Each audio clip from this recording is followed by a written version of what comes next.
Lane had been in an accident. He was hurt. Lane, I said, "Are you okay?" "Yes, Mom, but everything I have worked for my whole entire life is gone." I'm Lane Robinson. I'm 16. I'm a baseball player for Notre Dame High School, and I love baseball and just sports in general. Ever since I was 9, I just was always usually the championship day pitcher. I just started out with that pressure on me, so it never really was hard for me to adapt.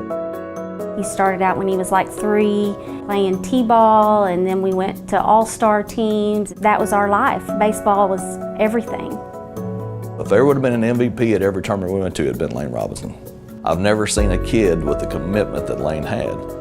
As a freshman, he could throw a fastball, curveball, changeup where he wanted to. I mean, he had command of the zone. He knew what he wanted to do with it. Had a tremendous mental knowledge of what he wanted to do. You're talking about a kid that's ERA was below 1, playing a major level. Then he goes through this. My birthday was coming up, and so we went over to a friend's house. We were having fun and stuff, and then we just went out on the Ranger, and it was like wet and stuff. And on the last turn to get to our house, the tire went off the back side of the road. When we tipped over, I think I stuck my hand out to like catch the fall. Basically, my pointer finger, ring finger, and middle finger were all just crushed. I'm trying to be calm and keep my mind that, okay, I've got to be strong. He said, "They've already called an ambulance, just go to the hospital." We got to see Dr. Goldfarb. He came out after the first surgery, and he told us he was not able to save his 3 middle fingers. And I just remember telling him, "You have to be able to save his fingers because this is what he is." And he said, "That is not what's going to define him." And he's right. I mean, that's not who Lane is. He's way more than that.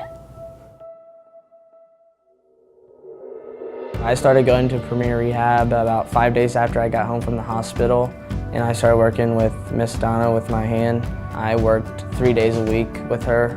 She liked to push me until I couldn't go any longer.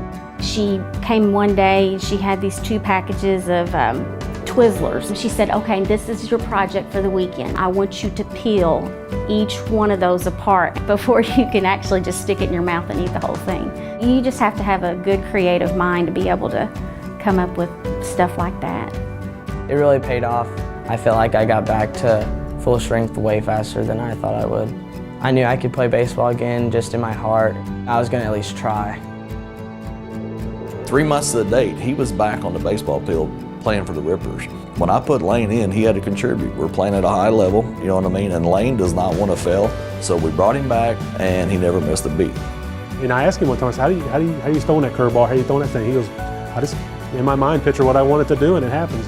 How in the world a kid could come back with that kind of injury and be back on the field was just impressive.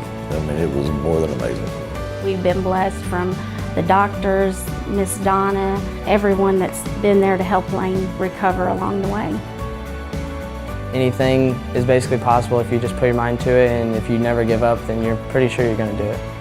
Premier Physical Therapy helped get me back to life and to playing baseball.